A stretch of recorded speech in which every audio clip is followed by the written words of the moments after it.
Всем привет! Наверное, многие знают, что сухой воздух плохо влияет на самочувствие человека. В основном это происходит зимой в отопительный период. Обогревательные приборы, которые нагревают воздух до комфортной температуры, одновременно его высушивают. Глаза и нос стремительно пересыхают, появляется дискомфорт, образовываются микротрещины, что облегчает вирусам путь в организм. И на помощь нам пришли увлажнители воздуха. С их помощью в квартире дышится легко, и особенно они нужны детям. Они часто подвержены болезням, и поэтому для них увлажнитель просто необходим для поддержания оптимальной влажности. Увлажнители бывают разных типов. Я не буду рассказывать о каждом типе, так как это не тема ролика, а расскажу о конкретном увлажнителе Dirma Humidifier DM-F628. Dirma – это суббренд компании Xiaomi.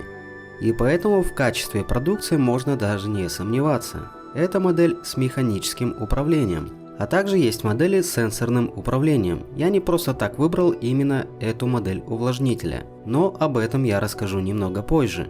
Поэтому рекомендую досмотреть ролик до конца. Да, и не забудьте оценить ролик после просмотра и подписаться на канал. Итак, поехали!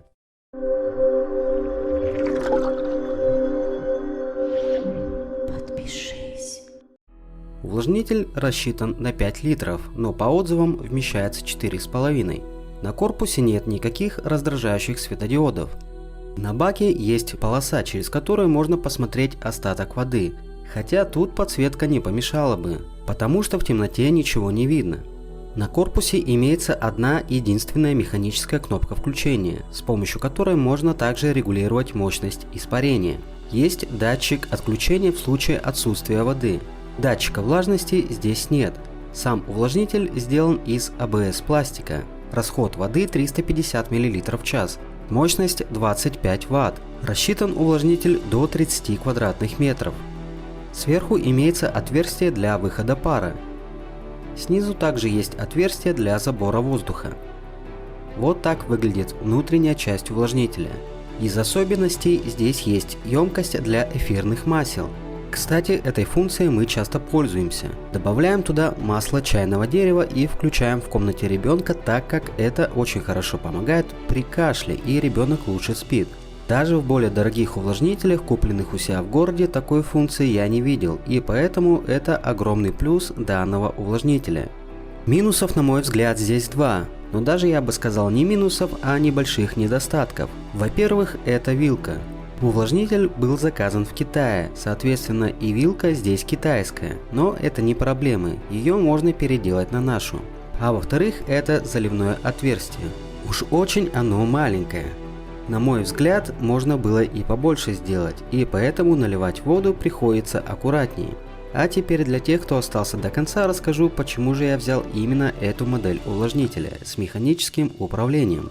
Все дело в том, что я решил сделать систему умного дома от Xiaomi. Уже купил шлюз, несколько датчиков, включатели, розетки и так далее. И поэтому увлажнитель у меня будет тоже умным.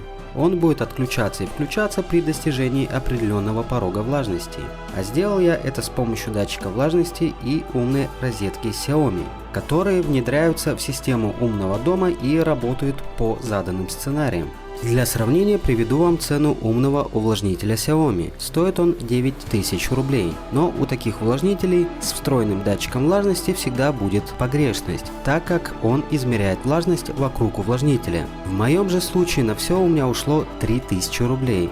Это в 3 раза дешевле, а работает лучше, так как датчик влажности вы можете расположить в любом месте, и его показания будут правильней. Соответственно, и поддержание влажности будет более комфортным.